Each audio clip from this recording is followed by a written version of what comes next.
लोकसभा का चुनाव हो जाने दीजिए, बिहार में दो नेताओं का और दो राजनीतिक दलों का अता पता भी नहीं चलेगा। बिहार की राजनीति ही नहीं, देश की राजनीति अब गठबंधन की राजनीति में फंस चुकी है, या कह लें कि गठबंधन की राजनीति ही अब देश की राजनीति को दशा और दिशा दिखाने जा रही है। एक तरफ है भारतीय जनता पार्टी, प्रधानमंत्री नरेंद्र मोदी का गठबंधन एनडीए, दूसरी तरफ है विपक्षी दलों का गठबंधन इंडिया जिसकी शुरुआत बिहार से हुई, जिसके सूत्रधार बिहार के सीएम नीतीश कुमार हैं और नीतीश कुमार का साथ दिया बिहार के डेप्यूटी सीएम तेजस्वी यादव और उनके पिता राजद सुप्रीमो लालू प्रसाद यादव ने। लेकिन अब बात करते हैं बिहार के उन दो नेताओं की जिनका लोकसभा चुनाव 2024 के बाद कोई अता पता नहीं रह जाएगा। दरअसल उनके कई समर्थक होंगे जिनको मेरी बात खटक सकती है, मेरी बात नागवार गुजर सकती है, लेकिन हम ये दावे के साथ कह रहे हैं कि लोकसभा चुनाव के बाद उनका अता पता भी नहीं चलेगा। सबसे पहला नाम हम आपको बता दें मुकेश सहनी का है। मुकेश सहनी वीआईपी विकासशील इंसान पार्टी, मुकेश सहनी 4 करोड़ के रथ पर घूम रहे हैं, लेकिन 4 करोड़ के रथ के पीछे की हकीकत क्या है, जनाधार कितना है? ये वही मुकेश सहनी है जो लोकसभा चुनाव, विधानसभा चुनाव सब हार चुके हैं। उसके बावजूद भारतीय जनता पार्टी ने इनको मौका दिया और इनको मंत्री भी बनाया, एमएलसी भी बनाया। ये अलग बात है कि बहुत दिनों तक ये नहीं रह सके, टिकाऊ नहीं है। एंड यूपीए गठबंधन जब था, जो महागठबंधन उसके साथ भी थे।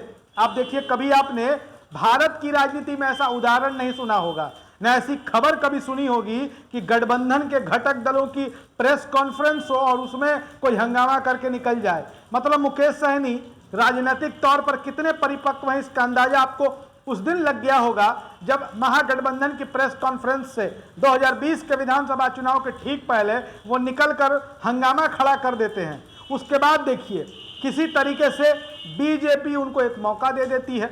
भारतीय जनता पार्टी के प्रति तो उनको शुक्रगुजार होना चाहिए था कि जब उनको तेजस्वी यादव कुछ नहीं दे रहे थे, तेजस्वी यादव पर उन्होंने आरोप लगा दिया पीठ में छुरा भोंकने का। जब तेजस्वी पीठ में छुरा भोंक दिए, भारतीय जनता पार्टी अपने साथ ले आई, बीजेपी ने आपको कुछ टिकटें दे दी, आपकी पार्टी खड़ी रह गई, आप हार भी गए। समझिए कि मुकेश सहनी चुनाव लड़े सिमरी बख्तियारपुर से विधानसभा का, हार भी गए।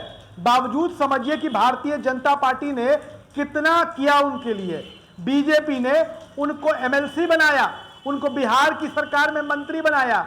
मुकेश सहनी क्या करने लगे? उत्तर प्रदेश में जाकर योगी आदित्यनाथ के खिलाफ प्रचार करने लगे।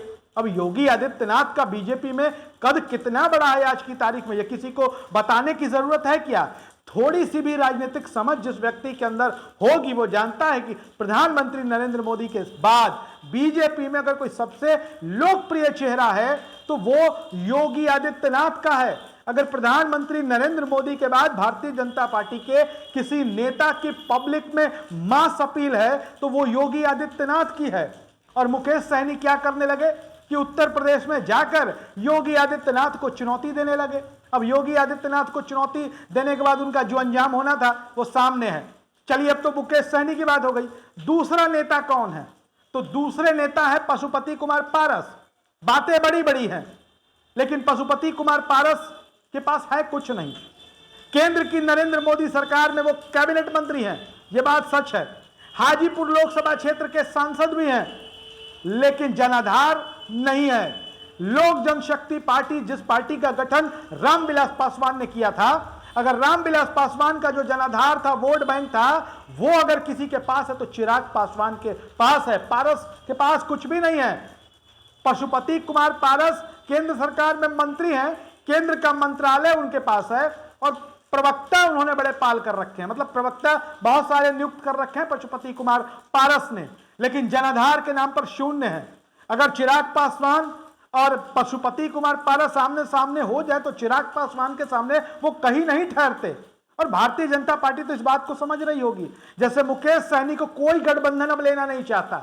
उनकी स्थिति यह है और बिना गठबंधन के किसी का बेड़ा पार होने वाला नहीं है। और पशुपति कुमार पारस की स्थिति भी कमोबेश ऐसी ही है। पशुपति कुमार पारस इस बार के चुनाव के बाद जो उनकी पार्टी है राष्ट्रीय लोक जनशक्ति पार्टी, उनको एक तरीके से बोझ समझती है बीजेपी भी देख रही है कि जनाधार किसके पास है। पासवान समाज जो लोजपा का मूल वोटर है, जो कैडर है, वो 100% चिराग पासवान के साथ है, बाकी वो किसी के साथ। हालांकि वैचारिक तौर पर, व्यक्तिगत तौर पर पासवान समाज के कई लोग हैं जो चिराग पासवान से भी सहमति नहीं रखते हैं, पर वो ये कोई ना समझे कि वो रालोजपा यानी कि पशुपति कुमार पारस के साथ है।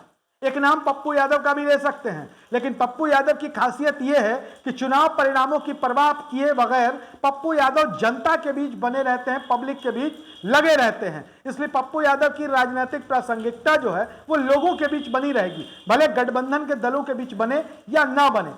वीडियो अच्छा लगे शेयर करिए, अपनी राय जरूर लिखिए। धन्यवाद।